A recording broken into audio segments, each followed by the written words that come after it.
الحمدللہ رب العالمین والصلاة والسلام علی رسولہ الکریم اما بعد فاعوذ باللہ من الشیطان الرجیم بسم اللہ الرحمن الرحیم الرحمن علم القرآن خلق الانسان علمہ البیان صدق اللہ العظیم رب اشرح لی صدری ویسر لی امری واحلل عقدۃ من لسانی یفقہوا قولی۔ اللہ تبارک تعالیٰ کے بابرکت نام سے آج ہم قرآن حکیم کی 55ویں صورت سورہ الرحمن کے متعلق آغاز کر رہے ہیں۔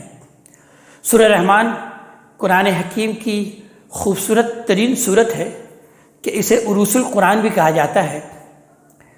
یہ صورت اپنے مزاج اور مطالب کے اعتبار سے صورتوں کے اس زمرے سے تعلق رکھتی ہے جو مکی زندگی کے اس دور میں نازل ہوئی ہے جب پیغمبر صلی اللہ علیہ وآلہ وسلم کی تکذیب کے جوش میں مخالفین اس مطالبے پر اڑ گئے تھے کہ جب تک ان کو کوئی نشانی عذاب نہ دکھائی جائے اس وقت تک نہ وہ یہ ماننے کے لیے تیار ہیں کہ اس نئی دعوت کی تکذیب کے نتیجے میں ان پر کوئی عذاب آ جائے گا، اور نہ یہ تسلیم کرنے والے ہیں کہ فی الواقع آگے کوئی دن آنے والا ہے جس میں ان کو دائمی عذاب اور ابدی رسوائی سے دوچار ہونا پڑے۔ ضد اور ہردرمی کی اس ذہنیت کے سبب سے سابقہ صورت میں بھی ہم نے دیکھا تھا کہ فَكَيْفَ كَانَ عَذَابِي وَنُذُرِ وَلَقَدْ يَسَّرْنَا الْقُرْآنَ لِلذِّكْرِ فَهَلْ مِن مُدَّكِّرٍ کی تذکیر بار بار دہرائی گئی تھی، اور اس صورت میں سورہ رحمان میں فَبِأَيِّ آلَاءِ رَبِّكُمَا تُكَذِّبَانِ کی تنبیہ بار بار آئی ہے۔ کسی ایک ہی بات کی طرف بار بار توجہ دلانے کا یہ اسلوب ظاہر ہے کہ اسی صورت میں اختیار کیا جاتا ہے جب مخاطب یا تو اتنا ضدی ہو کہ اپنی خواہش کے خلاف کوئی بات ماننے کے لیے تیار ہی نہ ہو، یا اتنا غبی ہو کہ جب تک اس کو کان پکڑ پکڑ کر ایک ایک چیز کی طرف توجہ نہ دلائی جائے اس سے کسی معقول بات کے سمجھنے کی توقع ہی نہیں کی جا سکتی۔ کلام میں مخاطب کی ذہنیت اور اس کے مزاج کی رعایت ایک ناگزیر شے ہے۔ قرآن مجید کی یہ واحد صورت ہے جس میں انسان کے ساتھ دوسری با اختیار مخلوق یعنی جنوں کو بھی براہ راست خطاب کیا گیا ہے، اور دونوں کو اللہ تبارک تعالیٰ کی قدرت کے کمالات، اس کے بے حد اور حساب احسانات، اس کے مقابلے میں ان کی عاجزی اور بے بسی اور اس کے حضور ان کی جواب دہی کے احساس دلا کر اس کی نافرمانی کے انجام بد سے ڈرایا گیا ہے اور فرما برداری کی بہترین نتائج سے آگاہ کیا گیا۔ اگرچہ ہم دیکھتے ہیں کہ قرآن حکیم میں متعدد مقامات پر ایسی تصریحات موجود ہیں جن سے معلوم ہوتا ہے کہ انسانوں کی طرح جن بھی ایک ذی اختیار اور جواب دہ اکاؤنٹیبل مخلوق ہیں جنہیں کفر اور ایمان اور اطاعت اور عصیان کی آزادی بخشی گئی ہے، اور ان میں بھی انسانوں ہی کی طرح کافر اور مومن اور فرما بردار اور سرکش پائے جاتے ہیں، اور ان کے اندر بھی ایسے گروہ موجود ہیں جو انبیاء علیہ السلام اور کتب آسمانی پر ایمان لائے ہیں۔ سورت کے آغاز میں تو خطاب کا رخ انسانوں کی طرف ہی ہے کیونکہ زمین کی خلافت در حقیقت انہی کو حاصل ہے، اللہ کے رسول انہی میں سے آئے ہیں اور اللہ کی کتابیں انہی زبانوں میں نازل کی گئی ہے۔ لیکن آگے چل کر آیت نمبر 13 سے انسان اور جن دونوں کو یکساں مخاطب کیا گیا ہے اور ایک ہی دعوت دونوں کے سامنے پیش کی گئی ہے۔ سورہ کے مضامین چھوٹے چھوٹے فقروں میں ایک خاص ترتیب سے ارشاد ہوئے ہیں۔ یہ پوری سورت خطابت کی زبان میں ہے، ایک پرجوش اور نہایت بلیغ خطبہ ہے جس کے دوران میں اللہ تبارک تعالیٰ کی قدرت کے ایک ایک عجوبے اور اس کی عطا کردہ نعمتوں میں سے ایک ایک نعمت اور اس کی سلطانی اور قہاری کے مظاہر میں سے ایک ایک مظہر اور اس کی جزا اور سزا کی تفصیلات میں سے ایک ایک چیز کو بیان کر کے بار بار جن اور انسان کو سے پھر یہ سوال کیا گیا کہ فَبِأَيِّ آلَاءِ رَبِّكُمَا تُكَذِّبَانِ۔ یہ آیت اس صورت میں 31 مرتبہ آئی ہے۔ آئیے کہ ہم مطالعے کا آغاز کرتے ہیں۔ ارشاد ہوتا ہے بسم اللہ الرحمن الرحیم الرحمن علم القرآن، رحمان نے قرآن کی تعلیم دی، خلق الانسان، اسی نے انسان کو پیدا کیا، علمہ البیان، اسے نطق اور بیان کی صلاحیت عطا فرمائی، یعنی تمہارا رب سراسر رحمت ہے، اس نے تمہیں جانور نہیں بلکہ انسان بنا کر پیدا کیا اور نطق اور بیان کی صلاحیت عطا فرمائی ہے۔ یہ صلاحیت بتاتی ہے کہ تم ایک صاحب عقل اور صاحب ادراک ہستی ہو، خیر اور شر میں تمیز کر سکتے ہو، کلیات سے جزیات اور جزیات سے کلیات بنا سکتے ہو، استدلال، استنباط اور اجتہاد کی صلاحیت رکھتے ہو۔ اس کے بعد ضروری تھا کہ تم سے بات کی جائے۔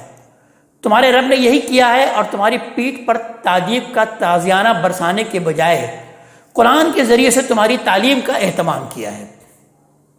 تو اس بات کو طریقت یہاں بیان کیا گیا، اور اگر غور کیا جائے تو یہ جو 4 آیت ہیں ان میں 4 بڑی عظیم حقیقتوں کا بھی تذکرہ کیا، یعنی 4 چوٹی کی چیزیں، یعنی 4 کلائمیکس کا تذکرہ اللہ تبارک تعالیٰ نے اس میں کیا۔ پہلی آیت الرحمن، اللہ تبارک تعالیٰ کے ناموں میں سے چوٹی کا نام، یعنی اللہ تعالیٰ کے جو صفاتی نام ہے اگر دیکھا جائے تو اس کے اندر سب سے اہم اور چوٹی کا نام جو ہے وہ اللہ تبارک تعالیٰ کا یہی الرحمن ہے، کہ اس کی رحمت کے در حقیقت ہم سب سے زیادہ محتاج ہیں انسان۔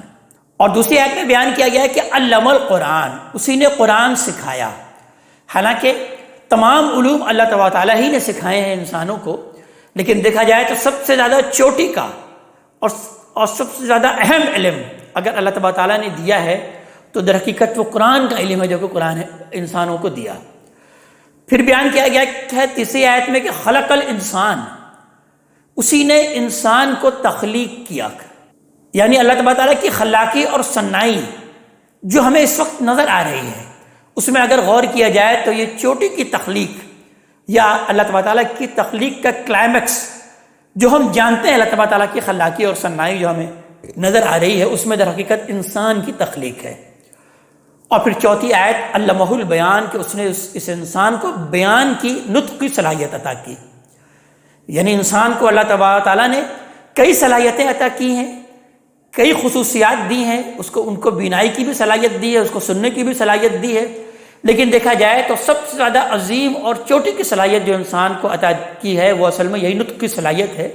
یہی وجہ ہے کہ انسان کو حیوان ناطق کہا جاتا ہے، کہ یہ ممیز ہوتا ہے تمام حیوانوں سے اسی نطق کی وجہ سے، تو یہ اس کی چوٹی کی صلاحیت ہے۔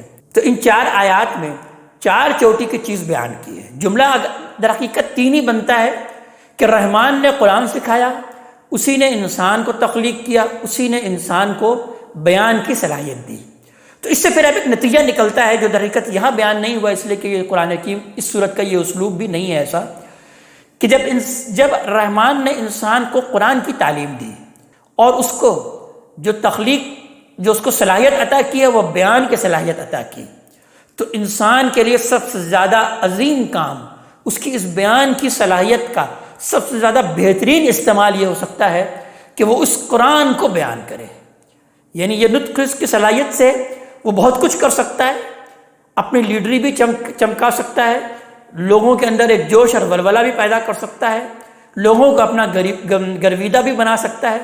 لیکن اللہ تبارک تعالیٰ یہاں پر اس بات کو بیان کر رہے ہیں کہ انسان اپنی نطق اور گویائی کی صلاحیت کیا کہ سب سے اچھا اور اعلیٰ استعمال، چوٹی کا استعمال جو ہو سکتا ہے وہ یہ کہ اس قرآن کو بیان کیا جائے، اس قرآن کو وہ سیکھے اور دوسروں کو سکھائے۔ اسی بات کو نبی کریم صلی اللہ علیہ وسلم نے اگرچہ بیان کیا کہ خیرکم من تعلم القرآن وعلمہ، تمہیں بہترین وہ ہے جو کہ قرآن سیکھے اور سکھائیں۔ تو لہٰذا ان 4 آیتوں سے یہ نتیجہ بھی نکل سکتا ہے۔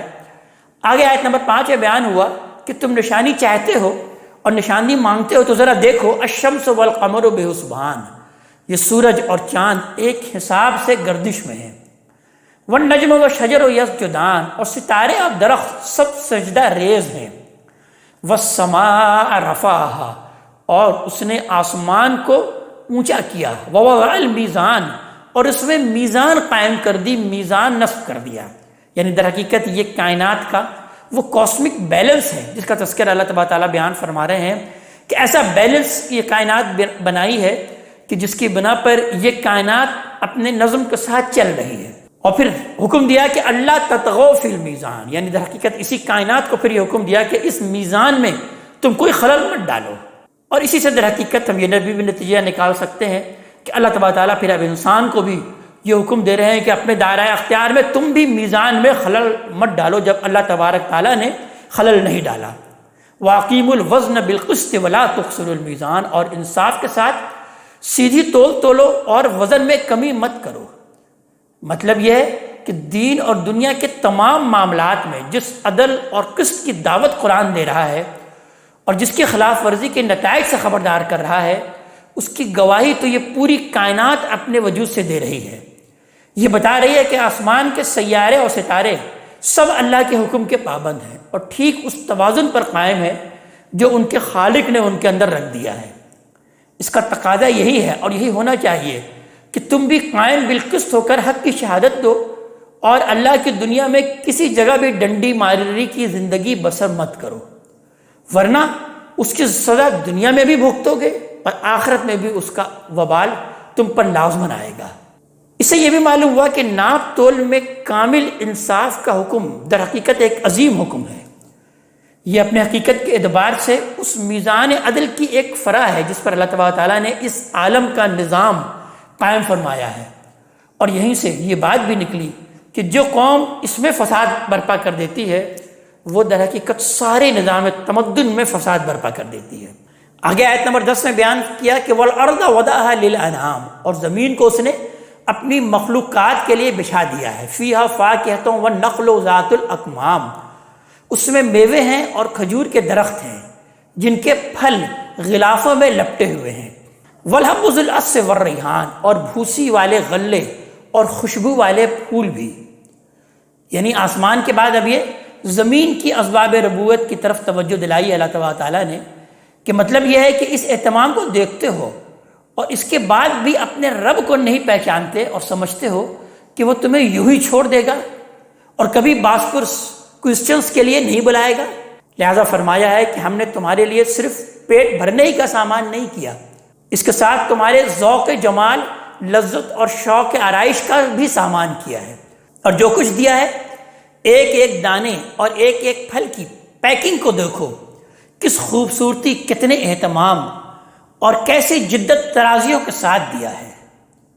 آسمان کے لیے اس آیت میں رفع کا لفظ استعمال ہوا اور اس کے مقابلے میں زمین کے لیے وضع کا لفظ نہایت موضوع اور معنی خیز استعمال فرمایا ہے کہ آسمان کو شامیانے کی طرح تان دیا اور زمین کو فرش کی طرح بچھا دیا تاکہ اس کی مخلوقات کے لیے یہ ایک آرام دہ مکان بن جائے۔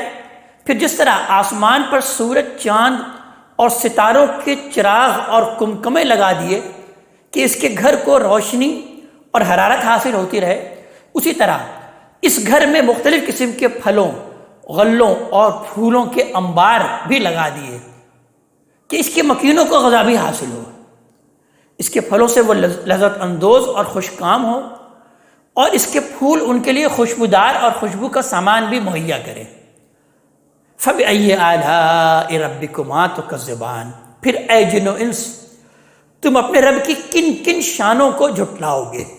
اس آیت میں جو لفظ اعلیٰ آیا ہے اس کے معنی صرف نعمت کی نہیں ہے، بلکہ یہ اس سے وسیع تر معنی کے لیے آتا ہے، اور اس کے اندر نعمت، قدرت، نشانی، کرشمہ، کارنامہ، عجوبہ اور اس نوعیت کے تمام مفاہیم اس میں شامل ہو جاتے ہیں۔ اردو زبان کا لفظ شان ان مفاہیم کو کسی حد تک ادا کر دیتا ہے۔ انسانوں کے ساتھ اس میں جنوں کو بھی مخاطب کیا گیا ہے۔ اس کی وجہ یہ ہے کہ اس زمانے میں وہ بھی رسول اللہ صلی اللہ علیہ وسلم کی دعوت کی طرف متوجہ ہو گئے تھے۔ قرآن نے دوسرے مقامات میں اس کی وضاحت فرمائی ہے۔ اس سے قیاس کیا جا سکتا ہے کہ ان کے جو خیر والے لوگ تھے، اخیار جو تھے، جس طرح قرآن کی تصدیق کے لیے آگے بڑھے تھے، ان کے اشرار اسی طرح قریش کی مخاصمت میں ان کی کمک کے لیے بھی پہنچے ہوں گے، لہذا قرآن نے انہیں بھی سرزنش کر دی ہے۔ آگے آیت نمبر 14 میں بیان کیا کہ خلق الانسان من صلصال کالفخار، انسان کو اس نے ٹھیکری کی طرح بجتی ہوئی مٹی سے پیدا کیا۔ یہ انسان کی تخلیق کے اس مرحلے کا ذکر ہے جب زمین کے پیٹ میں اس کی خلقت کے پائے تکمیل کو پہنچ جانے کے بعد سڑا ہوا گارا انڈے کے خول کی طرح خشک ہو گیا تاکہ وہ ٹوٹے اور نقص سے درست پورا انسان اس سے باہر نکل آئے۔ وَخَلَقَ الْجَانَّ مِن مَارِجٍ مِّن نَار، اور جنوں کو آگ کی لپٹ سے بنایا۔ فَبِأَيِّ آلَاءِ رَبِّكُمَا تُكَذِّبَانِ، پھر اے جن و انس تم اپنے رب کی کن کن شانوں کو جھٹلاؤ گے۔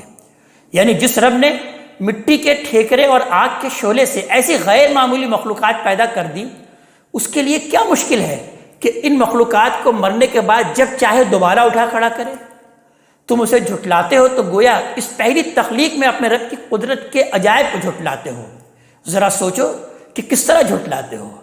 رب المشرقین و رب المغربین، وہی مشرق کا رب ہے اس کے دونوں کناروں تک، اور وہی مغرب کا رب ہے اس کے دونوں کناروں تک۔ اصل میں دیکھا جائے تو لفظ مشرقین اور مغربین کے الفاظ آئے ہیں، یہ تثنیہ کے صیغے ہیں، اور عربی زبان میں تثنیہ جس طرح تعداد بیان کرتا ہے، یعنی دو کی جو تعداد بیان کرتا ہے، اسی طرح کسی چیز کے احاطۂ اطراف کے لیے بھی آتا ہے، اور یہاں در حقیقت یہ اسی مفہوم میں آیا ہے۔ فَبِأَيِّ آلَاءِ رَبِّكُمَا تُكَذِّبَانِ، پھر اے جن و انس تم اپنے رب کی کن کن شانوں کو جھٹلاؤ گے؟ یعنی مشرق اور مغرب سب جس کی زیر نگی ہیں اس کی بلائے شرکت غیر خدائی کا انکار کرتے ہو اور اس کے حضور میں پیشی کا انکار کرتے ہو، تو سوچو کہ کس چیز کا انکار کرتے ہو۔ مرج البحرین یلتقیان، اس نے دو دریا چھوڑ دیے، دونوں ٹکراتے ہیں۔ بینہما برزخ لا یبغیان، مگر ان کے درمیان ایک پردہ حائل رہتا ہے جس سے وہ آگے نہیں بڑھتے۔ یہ کیفیت در حقیقت ہر اس جگہ پیدا ہو جاتی ہے جہاں کوئی بڑا دریا آ کر سمندر میں گرتا ہے، لہذا کھاری اور شیریں دونوں دریا آپس میں ٹکراتے ہیں، لیکن خدائے علیم اور قدیر ان کے درمیان ایک ایسا پردہ ڈال دیتا ہے کہ ملنے کے باوجود دونوں اپنے اپنے مزاج پر قائم رہتے ہیں۔ فَبِأَيِّ آلَاءِ رَبِّكُمَا تُكَذِّبَانِ، پھر اے جن و انس تم اپنے رب کی کن کن شانوں کو جھٹلاؤ گے؟ یعنی جس رب کی قدرت اپنی یہ شانیں دکھاتی ہیں اس کے بارے میں کس طرح سوچتے ہو کہ وہ تمہیں دوبارہ اٹھا دینے سے قاصر رہ جائے گا؟ تم اس کو جھٹلاتے ہو تو سوچو کہ کیسی زبردست قدرت اور حکمت کو جھٹلاتے ہو۔ یخرج منہما اللؤلؤ والمرجان، دونوں سے موتی اور مونگے نکلتے ہیں۔ مطلب یہ ہے کہ ایک دریا کھاری ہوتا ہے اور ایک شیریں، اور اللہ تبارک تعالیٰ دونوں سے تمہارے لیے زینت کی یہ غیر معمولی چیزیں پیدا کر دیتا ہے۔ فَبِأَيِّ آلَاءِ رَبِّكُمَا تُكَذِّبَانِ وَلَهُ الْجَوَارِ الْمُنشَآتُ فِي الْبَحْرِ كَالْأَعْلَامِ، یہ جہاز اسی کے ہیں جو سمندر میں پہاڑوں کی طرح اونچے اٹھے ہوئے ہیں۔ فَبِأَيِّ آلَاءِ رَبِّكُمَا تُكَذِّبَانِ، پھر اے جن و انس تم اپنے رب کی کن کن قدرتوں کو جھٹلاؤ گے؟ یعنی یہ جہاز جو تم نے بنائے ہیں یہ بھی اسی کے ہیں، اس لیے کہ اس کے پیدا کیے ہوئے اسباب اور اس کی دی ہوئی عقل سے وجود میں آئے ہیں۔ پھر وہی ہے جو غضبناک سمندر کے سینے کو ان کے لیے ہموار سڑکوں میں تبدیل کر دیتا ہے، اور یہ ہر جگہ دوڑتے پھرتے ہیں۔ کل من علیہا فان، زمین پر جو بھی ہے سب فانی ہے۔ وَيَبْقَى وَجْهُ رَبِّكَ ذُو الْجَلَالِ وَالْإِكْرَامِ، اور تیرے رب کی عزت اور جلالت والی ذات ہی باقی رہنے والی ہے۔ فَبِأَيِّ آلَاءِ رَبِّكُمَا تُكَذِّبَانِ، پھر اے جن و انس تم اپنے رب کی کن کن شانوں کو جھٹلاؤ گے؟ مراد یہ ہے کہ تم قرآن کے انذار کو سنو یا نہ سنو، وہ جس چیز سے خبردار کر رہا ہے وہ ایک دن واقع ہو جائے گی، اور صرف اللہ رب العالمین کی جلیل اور کریم ذات باقی رہ جائے گی۔ پھر بتاؤ کہ اس دن کسے جھٹلانے کی جسارت کرو گے؟ یسألہ من فی السماوات والارض، زمین اور آسمان میں جو بھی ہیں سب اپنی حاجتیں اسی سے طلب کرتے ہیں، اسی سے مانگتے ہیں۔ کل یوم ہوا فی شان، ہر آن وہ ایک نئی شان میں ہے۔ فبأی آلاء ربکما تکذبان، پھر اے جن و انس تم اپنے رب کی کن کن شانوں کو جھٹلاؤ گے؟ مطلب یہ ہے کہ دنیا کو بنانے کے بعد اس کا خالق اس سے الگ ہو کر کسی گوشائے خلوت میں نہیں بیٹھ گیا، بلکہ اپنی کائنات کا نظم و نسق چلا رہا ہے، اور بصیرت کی آنکھیں ہو تو ہر آن تم اسے اپنی ایک نئی شان میں دیکھ سکتے ہو۔ اس کے بعد بھی مغالطے پیدا کرتے ہو تو سوچو کہ کس ہستی کو اس کی کن کن شانوں کو تم جھٹلاتے ہو۔ سنفرغ لکم ایھا الثقلان، اے بھاری جتھو ہم تمہارے لیے فارغ ہوئے جاتے ہیں۔ جنوں اور انسانوں کو یہاں پر بھاری جتھے، زمین کے دو بھاری بوجھ کہہ کر مخاطب کیا ہے۔ اس سے در حقیقت مقصود یہ بتانا ہے کہ تمہارے سرکشوں کے لشکر خواہ کتنے ہی بھاری بھرکم ہو، اللہ کی طاقت کے سامنے تنکوں کی طرح اڑ جائیں گے۔ لہذا فرمایا ہے کہ اب زیادہ دیر نہیں ہوگی کہ مہلت ختم ہو جائے گی اور تم ہماری عدالت میں پکڑ بلائے جاؤ گے۔ تو باقی کاموں کو چھوڑ کر اب ہم اسی کام کی طرف متوجہ ہو رہے ہیں۔ فَبِأَيِّ آلَاءِ رَبِّكُمَا تُكَذِّبَانِ یا معشر الجن والانس ان استطعتم ان تنفذوا من اقطار السماوات والارض، اے گروہ جن و انس، زمین اور آسمانوں کی سرحدوں سے نکل کر بھاگ سکتے ہو، فانفذوا تو ذرا بھاگ کر دکھاؤ، لا تنفذون الا بسلطان، نہیں بھاگ سکتے، اس کے لیے سلطان چاہیے، پروانہ چاہیے۔ مطلب یہ ہے کہ زمین اور آسمان کی سرحدوں سے نکلنے کے لیے اللہ کا حکم نامہ چاہیے، اور وہ اللہ ہی دے سکتا ہے، اسے کوئی دوسرا تمہارے لیے جاری نہیں کر سکتا۔ فَبِأَيِّ آلَاءِ رَبِّكُمَا تُكَذِّبَانِ پھر تم اپنے رب کی کن کن شانوں کو جھٹلاؤ گے۔ يُرْسَلُ عَلَيْكُمَا شِوَاظٌ مِّن نَّارٍ وَنُحَاسٌ فَلَا تَنتَصِرَانِ تم پر آگ کا شعلہ اور پگھلا ہوا تانبا چھوڑ دیا جائے گا اور تم اس سے بچاؤ نہیں کر سکو گے۔ یہ در حقیقت شہاب ثاقب کی اجزاء ہیں جن کے متعلق قرآن کے دوسرے مقامات میں وضاحت ہے کہ شیاطین جن اپنے حدود سے آگے بڑھنے کی کوشش کرتے ہیں تو یہ ان پر پھینکے جاتے ہیں۔ ان کی ایک قسم ہجری فلزاتی شہاب ہیں۔ ان کے تجزیے سے معلوم ہوا ہے کہ لوہے اور پتھر کے علاوہ ان میں تانبے اور کاسی کے اجزاء بھی ہوتے ہیں۔ فَبِأَيِّ آلَاءِ رَبِّكُمَا تُكَذِّبَانِ پھر تم اپنی رب کی کن کن خلاقی، کن کن صنائی کو جھٹلاؤ گے، یعنی اس بے کرا کائنات میں حفاظت کے اس اہتمام اور اس کے مقابل میں اپنی بے بسی اور بے اختیاری کو دیکھتے ہو مگر اللہ کی عظمت کا اعتراف نہیں کرتے۔ پھر بتاؤ کہ اپنے رب کی کن کن قدرتوں کو نظر انداز کر کے حقائق کو جھٹلاتے رہو گے۔ فَإِذَا انشَقَّتِ السَّمَاءُ فَكَانَتْ وَرْدَةً كَالدِّهَانِ پھر کیا بنے گی اس وقت جب آسمان پھٹ جائے گا اور اتری ہوئی کھال کی طرح لال ہو جائے گا۔ فَبِأَيِّ آلَاءِ رَبِّكُمَا تُكَذِّبَانِ اس وقت اے جن و انس تم اپنے رب کی کن کن شانوں کو جھٹلاؤ گے۔ فَيَوْمَئِذٍ لَا يُسْأَلُ عَنْ ذَنبِهِ إِنسٌ وَلَا جَانٌ پھر کسی انسان اور کسی جن سے اس دن اس کے گناہ پوچھنے کی ضرورت نہ ہوگی۔ مطلب یہ ہے کہ آدمی کے ہاتھ پاؤں بلکہ اس کے ایک ایک بن منہ اس کے جرائم کی گواہی دے گا، اس کے لیے کسی تحقیق اور تفتیش کی ضرورت نہیں پڑے گی۔ فَبِأَيِّ آلَاءِ رَبِّكُمَا تُكَذِّبَانِ پھر تم اپنے رب کی کن کن قدرتوں کو جھٹلاؤ گے۔ یُعْرَفُ الْمُجْرِمُونَ بِسِیمَاهُمْ مجرم وہاں اپنی علامت سے پہچان لیے جائیں گے۔ فَيُؤْخَذُ بِالنَّوَاصِي وَالْأَقْدَامِ پھر پیشانیوں کے بل اور پاؤں سے پکڑے جائیں گے اور جہنم میں پھینک دیے جائیں گے۔ فَبِأَيِّ آلَاءِ رَبِّكُمَا تُكَذِّبَانِ پھر تم اپنے رب کی کن کن شانوں کو جھٹلاؤ گے۔ هَٰذِهِ جَهَنَّمُ الَّتِي يُكَذِّبُ بِهَا الْمُجْرِمُونَ یہ وہی جہنم ہے جس کو یہ مجرم جھٹلاتے رہے ہیں۔ يَطُوفُونَ بَيْنَهَا وَبَيْنَ حَمِيمٍ آن اب اس کے اور کھولتے ہوئے پانی کے درمیان گردش کرتے رہیں گے۔ یہ اس انتہائی بے بسی کی تصویر ہے جس سے وہ دوزخ میں دوچار ہوں گے۔ اس کی آگ انہیں جھلسے گی تو بھاگ بھاگ کر پانی کے چشموں کی طرف جائیں گے مگر وہاں کھولتا ہوا پانی ہوگا جس سے کسی کی پیاس نہیں بجھے گی۔ ان کی عمریں اسی گردش میں بیت جائیں گی۔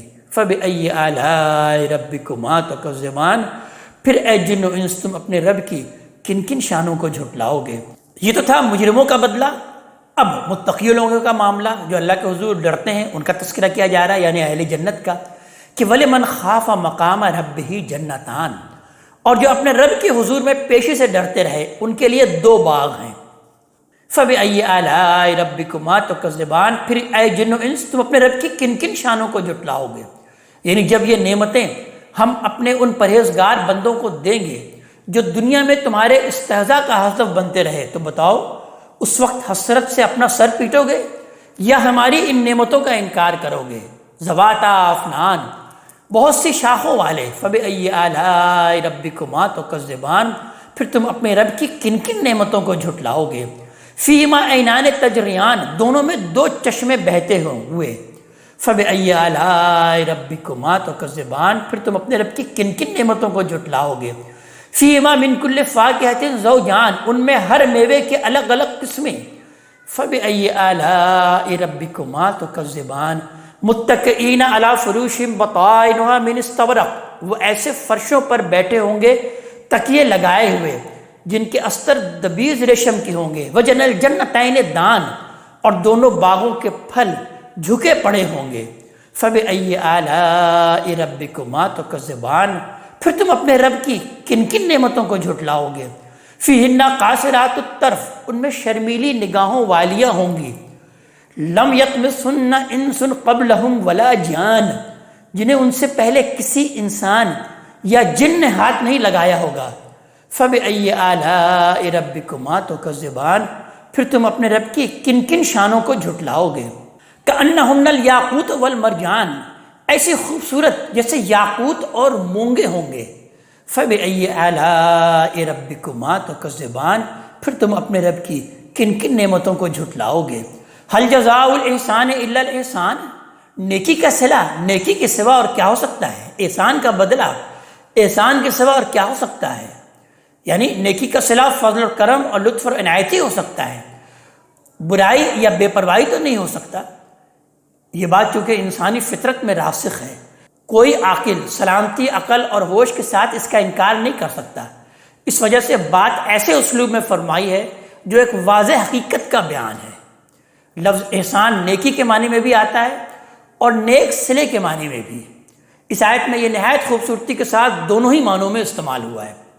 فَبِأَيِّ آلَاءِ رَبِّكُمَا تُكَذِّبَانِ وَمِن دُونِهِمَا جَنَّتَانِ، اور ان کے سوا دو باغ اور بھی ہیں۔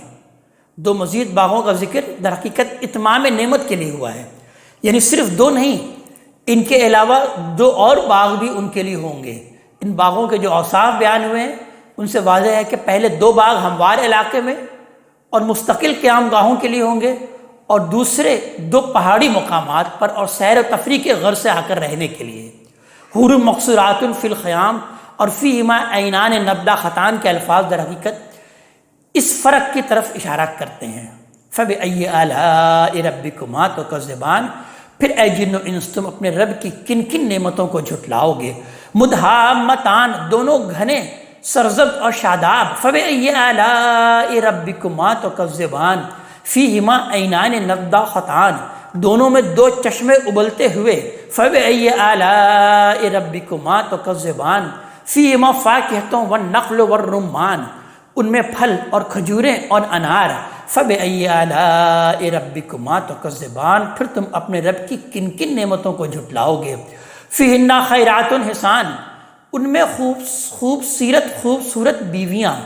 فَبِأَيِّ آلَاءِ رَبِّكُمَا تُكَذِّبَانِ، پھر تم اپنے رب کی کن کن شانوں کو جھٹلاؤ گے؟ حور مقصورات فی الخیام، خیموں میں ٹھہرائی ہوئی گوریاں۔ فَبِأَيِّ آلَاءِ رَبِّكُمَا تُكَذِّبَانِ، پھر تم اپنے رب کی کن کن شانوں کو جھٹلاؤ گے؟ لم یطمثہن انس قبلہم ولا جان، ان سے پہلے جنہیں کسی انسان یا جن نے ہاتھ نہیں لگایا ہوگا۔ فَبِأَيِّ آلَاءِ رَبِّكُمَا تُكَذِّبَانِ، پھر تم اپنے رب کی کن کن نعمتوں کو جھٹلاؤ گے؟ متکئین علی رفرف خضر وابقریج حسان، وہ سبز چاندیوں اور خوبصورت نادر قالینیوں پر تکیے لگائے بیٹھے ہوں گے۔ فَبِأَيِّ آلَاءِ رَبِّكُمَا تُكَذِّبَانِ، پھر اے جن و انس تم اپنے رب کی کن کن شانوں کو جھٹلاؤ گے؟ تبارک اسم ربک ذی الجلال والاکرام، بڑی بابرکت والا ہے آپ کے جلیل اور کریم رب کا نام۔ اس لیے مطمئن رہو یہ تمام برکتیں اور نعمتیں لازماً ظاہر ہو کے رہیں گی۔ اس آیت پر یہ سورہ مبارکہ اپنے اختتام کو پہنچتی ہے۔ اللہ تبارک تعالی ہمیں اپنے کلام کا فہم عطا فرمائے۔ اقول قولی ھذا واستغفر اللہ لی ولکم ولسائر المسلمین والمسلمات۔